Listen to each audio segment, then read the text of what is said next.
What do you think, sir? I said, well, you got my endorsement. And he won by a lot, and he's never looked back. He's a fantastic guy and a great political leader, a great politician. Brian Jack. Where are you, Brian? Where are you, Brian?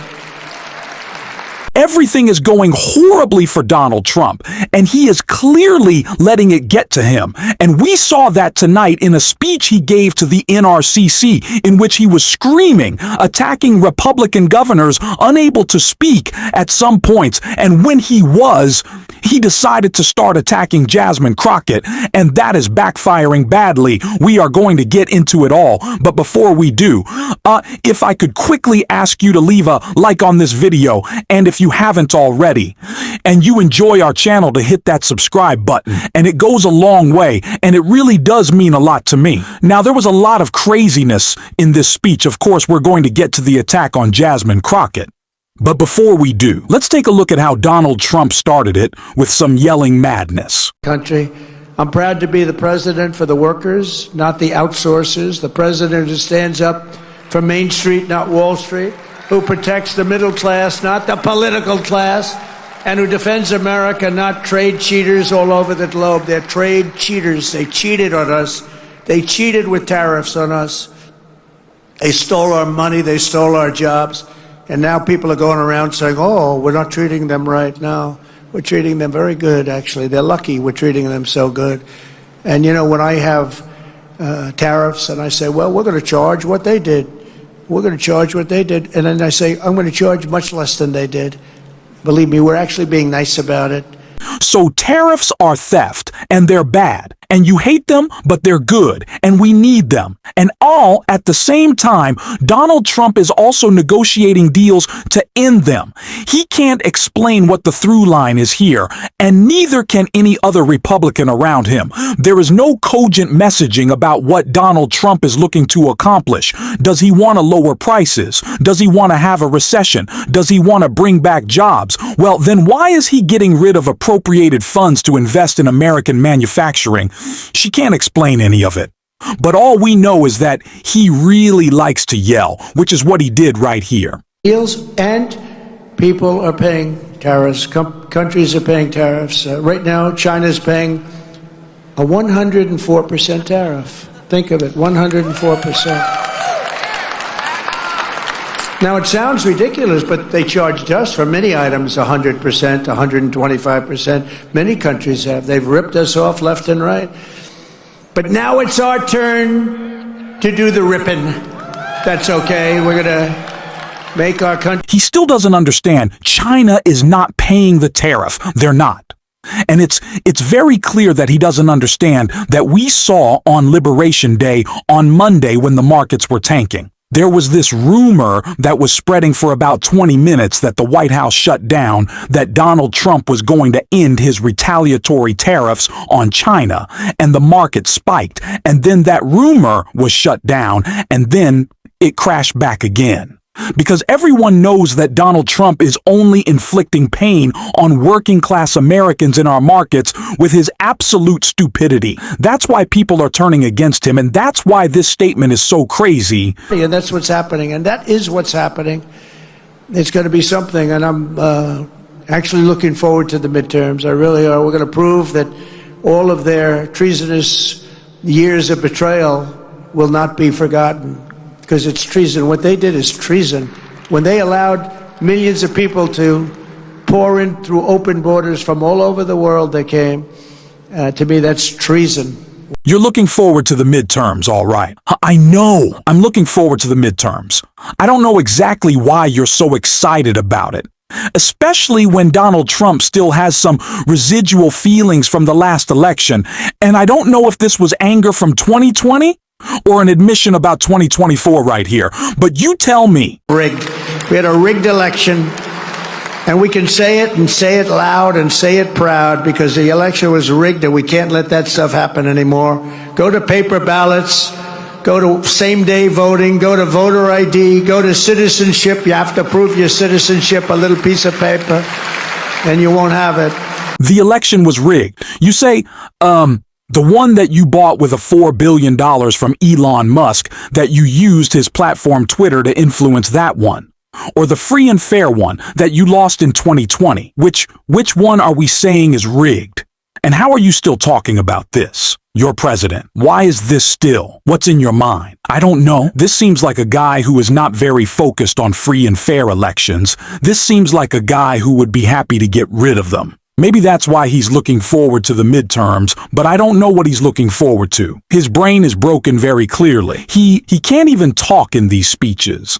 Listen to Donald Trump right here. We have judges that say, no, let Trende Irakwa come back into our country. They want him to come back in.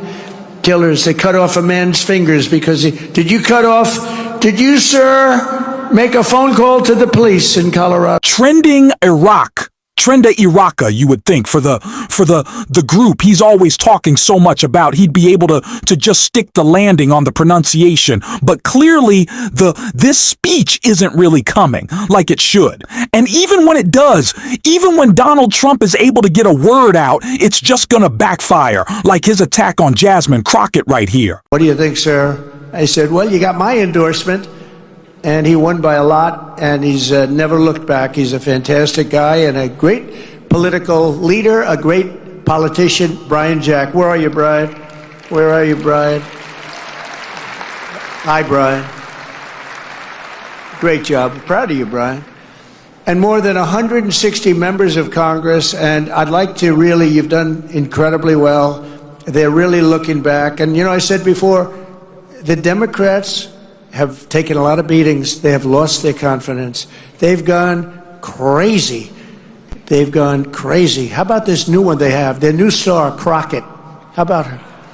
Is that real? Are they serious? Now, I have made a couple of videos recently about Donald Trump and Pam Bondi's attack on Jasmine Crockett, but apparently they're not just trying to go after her at the DOJ, apparently. Donald Trump is carving out a nice little space for her to occupy rentre in his brain clearly. Jasmine Crockett is under his skin. That makes me so happy. And I think it was this beautiful takedown that I want to watch in full. That is the reason he's so upset. Here we go again, talking about Biden, and more Biden. Today is nothing more than a dog and pony show for Republicans to avoid facing the American people for their trash policies that are killing the economy and our democracy. Despite Republicans' claim of backing the blue and being the party of law and order, we're here today because Republicans are willing to throw our country's top law enforcement agents under the bus to appease Trump and execute his political vengeance. Now, I know remembering things is hard for some of my colleagues on the other side of the aisle, like remembering not to add reporters into a Signal chat discussing military war plans. But let me remind my colleagues that it was Trump who decided to store national secrets and classified documents next to his oversized bathtub and toilet at Mar-a-Lago. It was Trump who took the documents out of the boxes and shared them with his guests. It was Trump who told his staff to move the boxes when the FBI was coming. And it was Trump who appointed Director Christopher Wray as head of the FBI, the same director that allowed the investigation to move forward. As much as Trump and Republicans hate to accept it, we are still a country with laws. And when you break them, there are consequences. Now, make no mistake, we should all be concerned about the FBI. But my concerns as ranking member of this subcommittee, as a member of Congress, and as an attorney, as well as a citizen, are based on things called facts. And when I say facts, I mean clear, indisputable facts, not those alternative facts my Republican colleagues continue pushing onto the American people. So let's talk about facts. Fact. Even prior to being confirmed by the Senate, Kash Patel was directing officials within the FBI to fire members within the Bureau simply because they worked on the lawful investigations into Trump. Fact. Patel failed to disclose his previous work and financial ties with the country of Qatar, a country that, had you read the Mazars report, released last year by the House Oversight Committee, you would know paid close to $500,000 to Trump while he was president of the United States. Unsurprisingly, the FBI's Foreign Influence Task Force was recently disbanded, and the DOJ also cut back on its Foreign Agents Registration Act enforcement. Our enemies are jumping up and down now that we're doing their work for them. Another fact, Patel has never even been an FBI agent and is now leading the Bureau.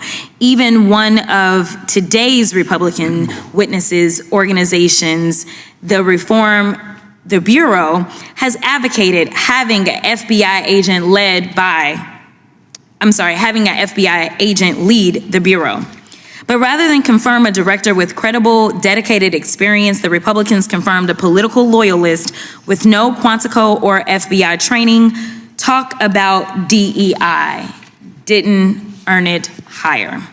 Another fact, Patel, who rails against telework, what he calls lazy agents, was working part-time in and out of Las Vegas, commuting back and forth between there and DC, while also living in the home of a GOP mega donor. Think about that for a second. Could you imagine what Republicans would have done had, say, James Comey had been living in New York part-time as the FBI director, and if his New York home was owned by, say, George Soros? Speaker Johnson would have forced a floor vote on articles of impeachment within days of this news coming out. But nevertheless, my Republican colleagues are willing to sacrifice safety for stupidity as long as it's loyal.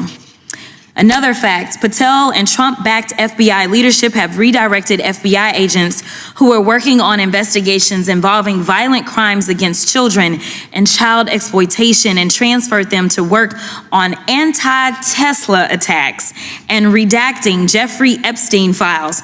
Talk about FBI waste and abuse. You simply can't make this stuff up. To be clear, Director Wray testified before Congress last year, noting that, quote, if each one of the FBI's cyber agents and intelligence analysts focus exclusively on the China threat, China's hackers would still outnumber FBI cyber personnel by at least 50-1. Yet rather than hire more agents to protect against these cybersecurity threats, Director Patel is reassigning agents to redact Epstein files. Someone please tell me how this makes America safe.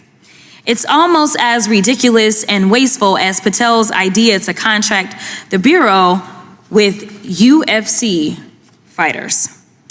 And while I have very real concerns about the current state of the FBI today, I want to be very clear.